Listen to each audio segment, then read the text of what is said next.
Bem-vindos ao primeiro episódio do Face da Plástica. Estamos aqui hoje com a doutora Júlia Virgínia.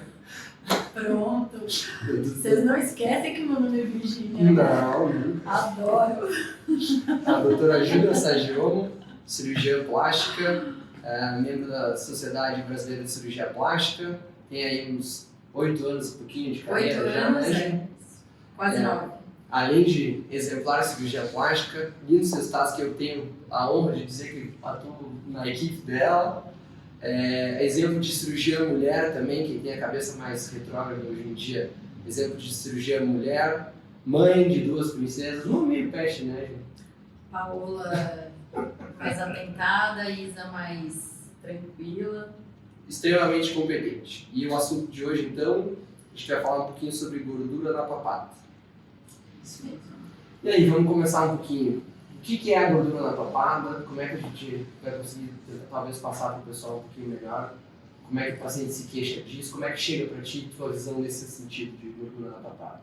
André, às vezes os pacientes não têm muita noção da diferença de papada com gordura e papada devido à flacidez, né?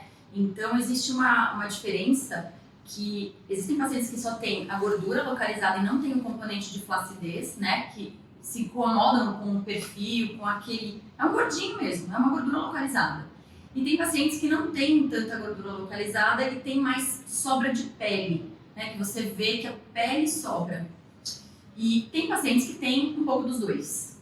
E aí a queixa é a mais variada possível, né? Mas o principal é, eu não gosto quando eu abaixo e fica um gordinho aqui, ou quando eu tô de perfil, eu perco o contorno do rosto, o meu rosto é emendado com o meu pescoço. Então, chega muito essa queixa. Mas os pacientes, eles não têm muita ideia do tratamento, do que pode ser feito, né? Então, porque existem várias possibilidades. Vamos tentar conversar um pouquinho sobre tudo, né?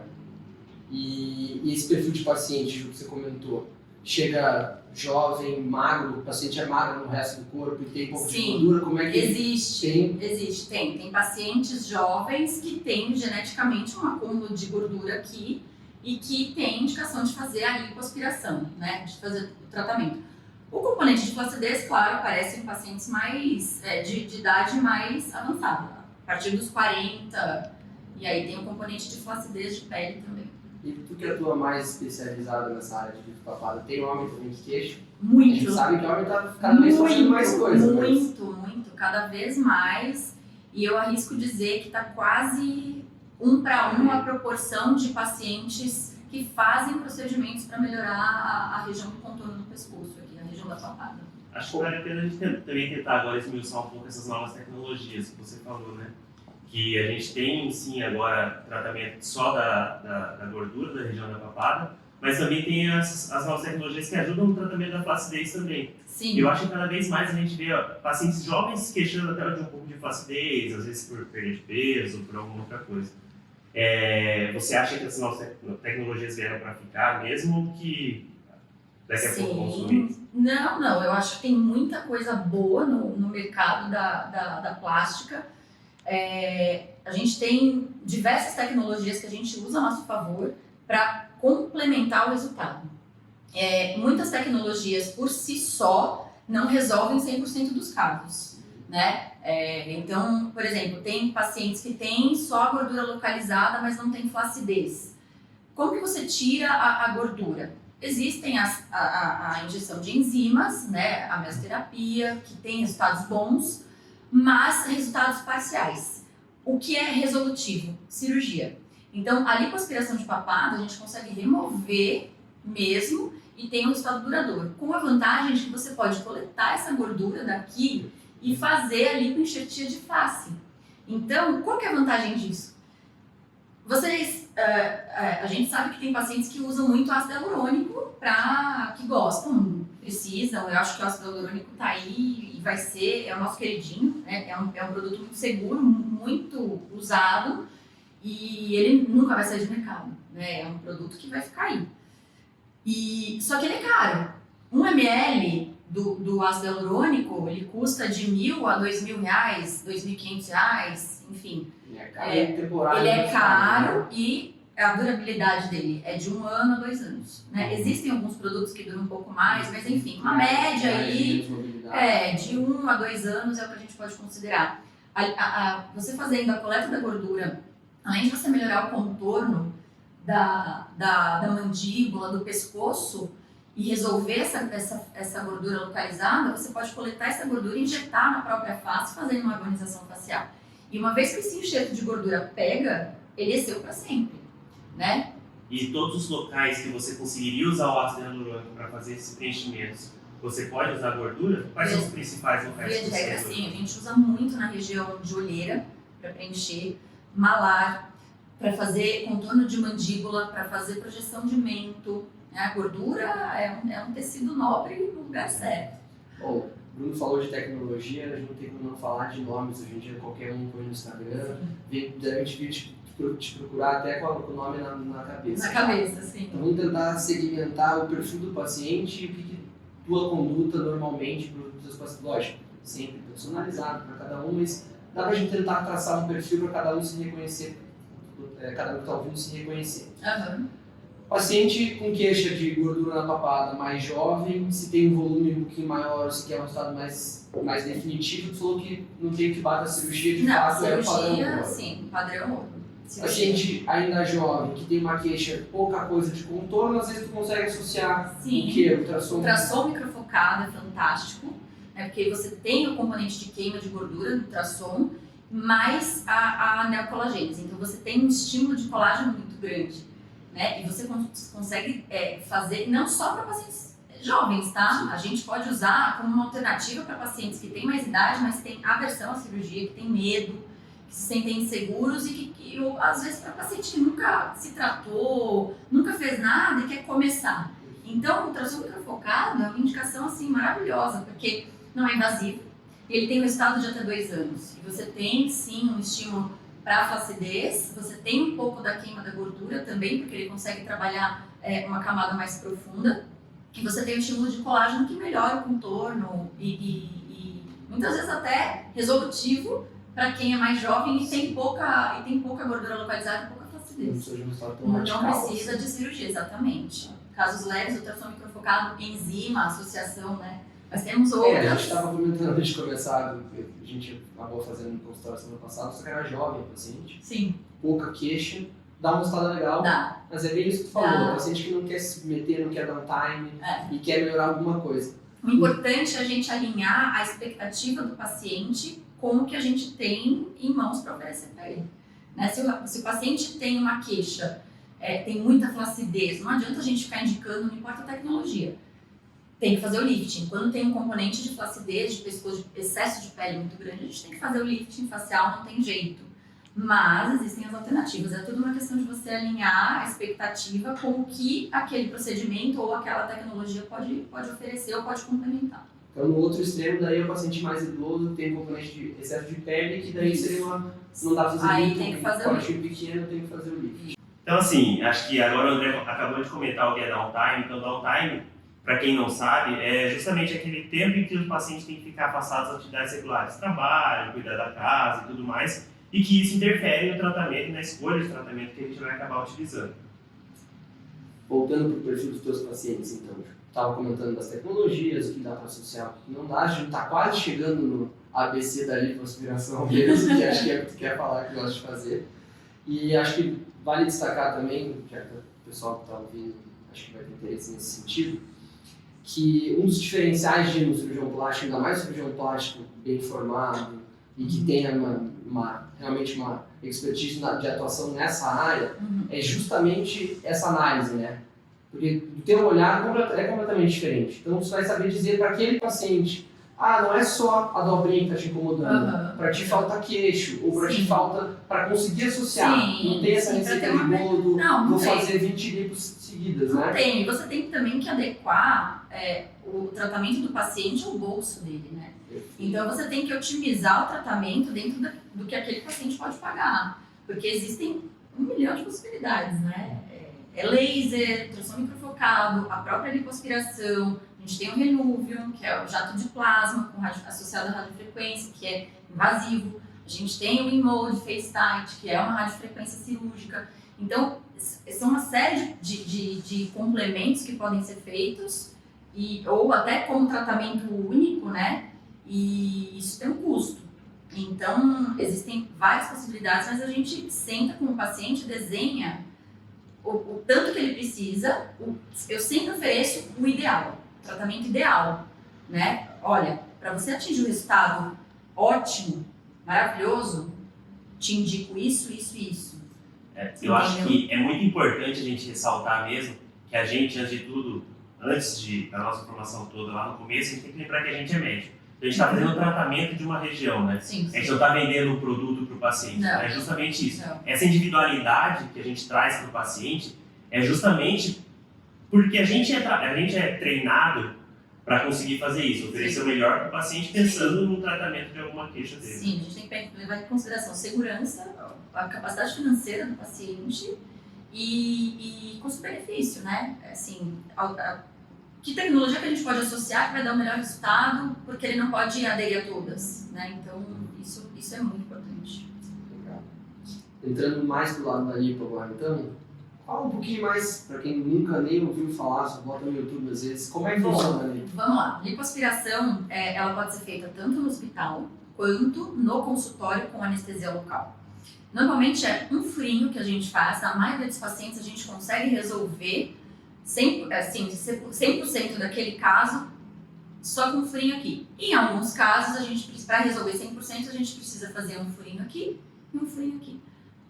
Pequenininho, tá? Questão de 4 milímetros. É só para entrar a canulazinha aqui fininha e fazendo esse procedimento com um cirurgião habilitado é um procedimento seguro, né? A gente sabe que existem outros profissionais que estão abordando essa área, então assim, é uma coisa que eu gosto de chamar a atenção. Já vai começar a entrar em polêmica. Vai me ajeitar aqui que agora vai entrar em polêmica. Porque agora o negócio vai ficar doido. Porque existe atualmente uma banalização, né, dos procedimentos cirúrgicos, existe uma banalização. E existem outros profissionais de outras áreas entrando em áreas perigosas, que não pode. Lipoaspiração é um ato médico, tá? Lipoaspiração é um ato médico. Então, a gente soube até de caso recente que foi... Teve um apelo da mídia bastante importante nos últimos tempos. Acho que todo mundo recebeu no WhatsApp alguma coisa. Mas eu acho importante a gente abordar, porque é um procedimento seguro, mas com as catástrofes que a gente vê acontecendo por aí, de um monte de gente que não é habilitado, não é autorizado a fazer e faz, acaba acontecendo essas catástrofes e que cai na mídia, enfim. É um procedimento seguro, tá? Não é um procedimento arriscado, desde que o profissional seja habilitado para isso. E o tempo de recuperação, uma lipoaspiração de papada, o paciente faz, no dia seguinte ele está trabalhando, tá? Tem, claro, que se privar de atividade física, até por conta de edema, inchaço, se você faz a lipo de papada, faz uma atividade física na primeira semana, você pode ter mais edema, você pode ter pequenos sangramentos, e isso dificulta e aumenta o tempo de recuperação. Mas, via de regra, eu peço uma semana para ficar mais quietinho, mais em repouso. O tal do downtime. O tal do downtime. E depois de uma semana começar a fazer atividade física gradativa, tá? Então é esperado, um pouco inchadinho. Fica inchado, fica roxo, sim. E para encurtar o tempo de recuperação, a fase inflamatória, a gente costuma associar o tape ou a micropuragem, né? Tem a física. Isso. A gente tem uma fisioterapeuta que trabalha com a gente, faz o tape no intraoperatório ou no pós-operatório. Isso é combinado com o paciente, né? Então, isso também é mais uma parte do tratamento para minimizar inchaço, dor, né? Porque a dor também está relacionada à distensão dos tecidos, ao inchaço. Então, o tape ele diminui, ele encurta o período de recuperação. Voltando para a parte polêmica aí, que Vamos lá. pegar fogo, não. Seguro, lógico. Na mão de alguém habilitado é seguro. Mas acho que muita gente não tem a menor noção. Onde é que a gente está atuando mais ou menos quando a gente vai fazer a lipo? Aqui a gente sabe que é pele, tecido subcutâneo, gordura e depois tem o músculo, né? Platismo. O que a gente tem de risco por aqui, que às vezes dá essas catástrofes? Tem os grandes vasos, né? A gente tem carótida, jugular, então é preciso cautela. E aqui tem que estar no plano correto. Tem que né? estar no plano correto, a gente tem via aérea, traqueia, tá aqui, então é um procedimento seguro, desde que feito com mãos habilitadas e capacitadas para isso. Você chega a ter algum paciente que a gente tem que lipoaspirar novamente, normalmente é definitivo mesmo? Não, definitivo. Claro, Se engordar muito. se engordar muito, você pode. O que acontece? Na lipoaspiração, isso não só na papada, né? Na lipoaspiração, a gente faz a remoção das células de gordura e se o paciente volta a engordar, se o paciente engorda, ele engorda proporcionalmente menos na região lipoaspirada. Isso a gente já sabe, tá? Mas se ele ganhar muito peso, as células de gordura que ficaram, as remanescentes, a gente não tira 100%, né? Mas as células remanescentes, elas podem sofrer hiperplasia, que é a multiplicação delas, né? E a hipertrofia, que é que elas aumentam o volume delas. Exatamente. Então, assim, é um procedimento definitivo desde que o paciente não ganhe peso expressivamente. E por que técnico? Não sei se vai encaixar no público-alvo, mas tua experiência de gordura subplasmal, para quem não sabe, está ali abaixo do músculo, não seria acessível para a lipoaspiração, né? Não, a gente faz uma lipoaspiração só no facelift. Isso, é mais A abordado. maioria dos pacientes ajuda o contorno só com essa gordura superficial que só aborda na papada. Isso, exatamente. Até por conta de sangramento, né? Se você perfura qualquer musculatura, isso acontece durante um procedimento de lipoaspiração, é muito difícil você não raspar o músculo, né? Quando você está lipoaspirando aqui. Isso acontece. Mas a gente evita, claro, né? A gente tem que tomar esse cuidado, porque quando você resvala ali no músculo, você tem mais sangramento. E não tem, e o músculo não é para ficar quietinho lá. Contraindicações, quem não pode fazer, como é que se separa isso normalmente? Olha, uma lipoaspiração de papada, se o paciente tiver uma condição de saúde muito crítica, né? Então, assim, várias comorbidades, sempre antes de qualquer cirurgia a gente faz uma análise de risco e de saúde, do estado de saúde do paciente. Para pacientes acima de 40 anos, a gente costuma pedir avaliação de cardiologista, né? Principalmente se tem comorbidade, ou no mínimo exames pré-operatórios, né? Abaixo de 40 anos não é obrigatório, a gente avalia o estado de saúde do paciente, mas de regra a gente pede exame porque existem doenças de coagulação que você não sabe, que nunca se manifestaram, que um paciente jovem pode ter. Alterações do coração, então eu sempre peço exames pré-operatórios, por segurança mesmo, independentemente da idade. Acho que a contraindicação é só quem não tem... Realmente, quem não tem gordura, né, não pode fazer a lipoaspiração. Quem não tem gordura, quem só tem o componente de flacidez, a cirurgia está contraindicada, a gente parte para esses, ou para o facelift, ou para os procedimentos, né, laser, eu esqueci de falar do laser. O laser de iodo associado, né, durante a lipoaspiração é intraoperatório, exatamente, que é o laser de iodo. A gente tem a radiofrequência cirúrgica, que é o InMode, o FaceTite. Tem o Renúvio, que é o jato de plasma associado a uma radiofrequência, que também é invasivo, né? A gente faz os mesmos pertuitos da cânula, da lipoaspiração. E são tecnologias que promovem o estímulo de colágeno, então promovem uma firmeza da pele. O laser é a tecnologia mais antiga, o FaceTite InMode chegou o ano passado no Brasil, tem um ano e pouco que está no Brasil. E é mais 1 a 2 anos por aí. E o Renúvio chegou mais atualmente, né? Então, são tecnologias que a gente ainda não tem os resultados a longo prazo aqui no Brasil, a gente tem mais lá no exterior, mas o laser ele tem uma retração de 30%. Até 30%. Até 30%. Isso é importante dizer que é até 30%. Porque até 30%. Eu acho que eu aprendi isso numa live tua.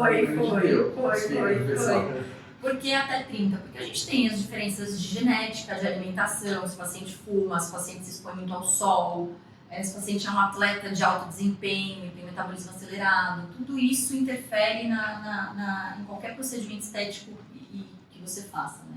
na durabilidade.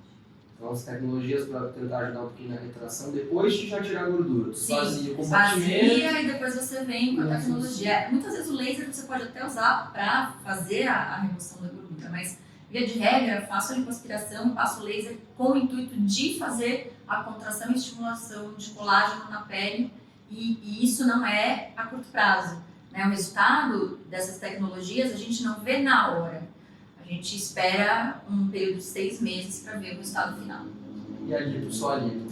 Ali com um mês você já vê diferença, né? Claro que com um mês você perdeu uma boa parte do edema, do inchaço que fica, mas com um mês você já vê o resultado, já vê contorno, mas você ainda está inchado, né? Então a gente espera qualquer cirurgia, qualquer ato cirúrgico, 1 ano. 1 ano para você ver o resultado final. Mas para os pacientes, porque você fala 1 ano, fala assim, meu Deus, causa uma ansiedade no paciente. Com um mês você já vê um resultado bem bacana, com 2 meses, melhor ainda. Você já 2 meses você já vê bastante resultado. O mas paciente entra querendo entrar ontem. Entra querendo você entrar fala 1 ano, ontem. ele está agora. Um mês você vê bastante resultado, bastante. Tem pacientes que até antes você já consegue ver o resultado, mas tem uns que incham mais, e claro que depende da quantidade de gordura que você tirou, né? Quanto maior a quantidade de gordura retirada, maior o tempo de recuperação. E acho que as outras coisas que você consegue associar, como você comentou do tape e tudo mais, também a gente consegue diminuir um pouco esse impacto do paciente, né, no pós-operatório. Sim, você diminui as equimoses, né, os roxos, e diminui edema, e diminui dor. Um pós-operatório mais tranquilo. Mais tranquilo. Tipo de papada, via de regra, é um procedimento muito tranquilo. Muito tranquilo e é largamente feito no consultório. Na tua prática, se chegou para você a mais ou não esse ano, por causa do que estão falando do efeito zoom, o pessoal ficou um monte em casa, com a câmera ligada, repararam mais nisso, sentiu isso? Repararam muito nisso e nos olhos, né? Por causa da máscara. Por causa da máscara cobrindo, evidenciou muito os olhos e o procedimento de rosto aumentou muito, né? Por conta das pessoas estarem muito em home office e videoconferência, call, isso chamou mais atenção. As pessoas se olhando no vídeo, ela começou a perceber que quando faz assim, então a lipo de papada realmente aumentou vertiginosamente esse ano. Por conta dessa percepção das videoconferências, exatamente. Até porque a câmera do computador fica meio de baixo. Sim. E de baixo a gente sabe que é o pior ângulo. Não é favorável, exato. E falando em ângulo, assim, a gente consegue ver também que tem muito profissional que acaba publicando muita foto de diferentes ângulos, assim, para tentar disfarçar um pouco e mostrar resultados excepcionais, A imediato. famosa picaretagem. Uhum. Porque igual você falou, né? Então a gente pode demorar até 1 ano para ter um resultado final. E eles mostram um resultado milagroso. Sim. Não existe milagre. Né? E como que a gente avalia se o profissional está agindo de má fé ou não? Eu costumo usar, eu sempre falo para meus pacientes, eu tiro fotos sempre na mesma posição, sempre com o mesmo modo da câmera, até porque eu preciso avaliar os meus resultados. Então, e o paciente sabe, se você for pegar um cara que tenha mais cuidado, ele vai falar, mas aqui o ângulo tá diferente, mas aqui eu tô com o pescoço mais, né, você estica o pescoço e inclina mais a foto, você consegue manipular o resultado, né? Mas o mais legal é o próprio paciente ter a percepção de resultado na frente do espelho, e isso na lipo de papada é nítido. Então, mas existe picaretagem. E principalmente, lógico, tem o carinho de ter a autoavaliação ali, claro. Vendo, mas parâmetro, e manter o parâmetro é o principal, né? Manter o parâmetro. Tirar foto sempre igual, sempre igual. Do mesmo jeito. Sempre igual. Eu sempre uso a câmera do meu celular na mesma posição e o paciente sempre na mesma posição em relação à luminária. Para a incidência da luz ser sempre igual. Exatamente. E sempre eu padronizo, eu marco os quadradinhos. Exatamente. Para posicionar e não perder parâmetro. Até já vi, fazendo um consultório também, a Ju também é bem cuidadosa naquela parte deixar a câmera numa distância adequada e dar um zoom no paciente. Senão os raios incidem em convergência. Exato. Quando você, dependendo do modo da câmera, você também manipula o resultado. Se você não faz nada no paciente, você tira uma foto do paciente num modo na câmera, os raios incidem paralelos ou eles convergem e aumentam. Então, assim, tem muita gente que usa isso até para demonstrar contorno de mandíbula na harmonização facial. Né? Viu só? Até japonês aprendendo sobre fotografia. Existe essa diferença, eles usam falsamente para rimo também, né? sim. Para rimo também. Carrinho Se tirar muito de também. perto, fica mais Sim, sim. Se você tirar muito de perto, se você dá um zoom, se você tira a foto dando zoom, o raio incide de maneira diferente. Quando você tem os raios incidindo em paralelo, ele não distorce, né? Mas quando você, dependendo do modo da câmera que você tira, os raios convergem e aí a parte central do seu rosto fica mais evidenciada. Isso também muda a percepção do ângulo da mandíbula. Então você tem o rosto afinado ou alargado, dependendo do modo como você tira a foto.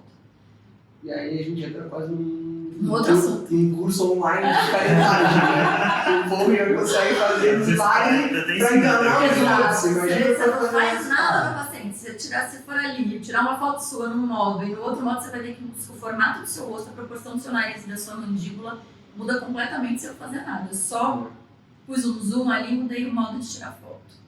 Então precisa tomar cuidado com isso. Não vou nem entrar no quesito foto de antes e depois, que acho que isso está assunto para outra Pra conversa, outro outro podcast, dia. Porque falar sobre pós é difícil, né? E tem um assunto que a gente precisa abordar, que é a necessidade de fazer drenagem linfática pós-operatória. Né? Lipoaspiração é um cuidado primordial e a drenagem pós-lipoaspiração impacta no resultado. E acho que não é qualquer profissional que faz. Não pode ser qualquer profissional, tem que ser um fisioterapeuta especializado em pós-operatório.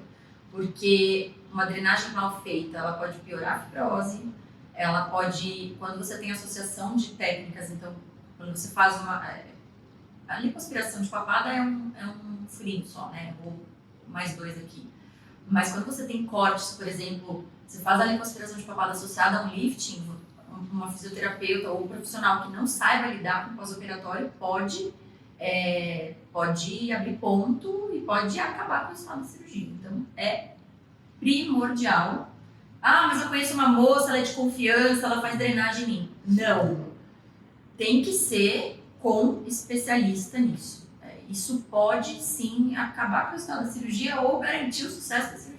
Ninguém trabalha sozinho hoje em dia, né? Acho que tem que ter uma equipe bem especializada, multidisciplinar, exatamente. Capacitada para isso. A física vai no intraoperatório, né? Isso. Até te ajuda no acompanhamento pós também, ajuda no acompanhamento, que é um olhar, duplo, né? sim, é um olhar a mais no resultado. Então, qualquer coisa que esteja acontecendo, que esteja fugindo do esperado, a gente consegue mais rapidamente consertar, porque é um olhar a mais, né? E a fisioterapeuta, ela trabalha 2 vezes por semana, às vezes um paciente 1, 3, é um paciente sendo visto pela minha equipe 1, 2 ou 3 vezes a mais do que eu vejo no consultório. Então, também isso ajuda. Legal isso que você comentou. E os retornos? Como que a pessoa volta contigo? Fiz a lipo contigo. Fez a lipo de papada, normalmente a gente faz um retorno com 1 semana para tirar os pontinhos, né? Muitas vezes nem dou ponto, tá? Às vezes é só uma cola ou um curativo mesmo. Às vezes o furinho é muito pequenininho mesmo e é só um ponto falso. E já é o suficiente. Então eu sempre avalio isso com 1 semana. Então, seja ponto falso, seja pontinho de nylon, a gente pede 1 semana e depois 2 semanas e aí espaça.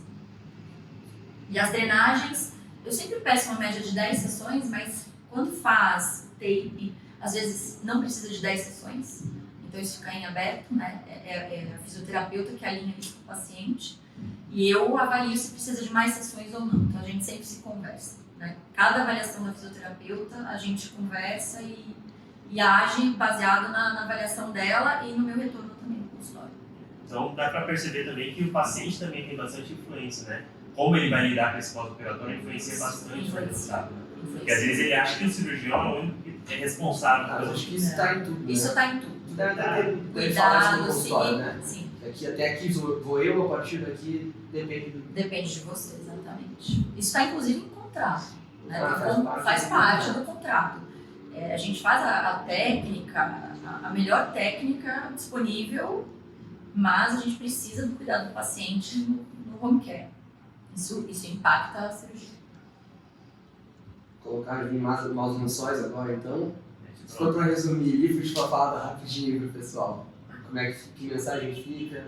O pessoal que se queixa tem que procurar mesmo, procurar um profissional de Eu acho que tem, porque eu acho que tem que fazer. Se incomoda, se é uma coisa que você olha no espelho e você sente desprazer, se sente incômodo, ou se você se priva de alguma coisa no seu dia a dia, tirar uma foto, eu acho que é muito válido. No mínimo uma consulta, para saber o que pode ser feito, o que não pode, que resultado que eu posso atingir, né? Eu acho que é válido. Bom, eu sou suspeita para falar, porque a gente vê o resultado, a gente vê o quanto o paciente fica feliz, né? Então, se é para impactar na autoestima, acho que a gente não pode fazer as coisas por vaidade pura. Eu acho que se é para autoestima do paciente, é válido, é nobre. Perfeito. Mais alguma coisa? Papado? Acho que é isso. Também, se tiverem alguma dúvida, podem nos contactar e à disposição. Vamos deixar todos os contatos da Ju. Aí eu fico à disposição para tirar dúvida. Perfeito. Mas é uma cirurgia muito tranquila e que dá um resultado muito, muito bom. Assim, a lipoaspiração em si, ela já causa retração, né? Então, você tem uma melhora do contorno e hoje uma medida de beleza é você ter o contorno da mandíbula, né? Então, acho que é uma cirurgia que ela é pequena, é uma cirurgia de pequeno porte e que impacta muito no rosto da pessoa. Faz bastante diferença, rejuvenesce. A gente está conversando, eu sou suspeito que eu até já vi livro de fala dela, né? Então é realmente tranquilo. Acho que é isso. Então. É isso, muito obrigada pelo convite. É isso, Fiquei prazer. lisonjeada. Foi todo nosso. Vocês podem contar contar com a gente comigo. nesse projeto de início. Sempre que são as Vai horas. voltar outras E a vezes, gente né? vai separando os assuntos, né?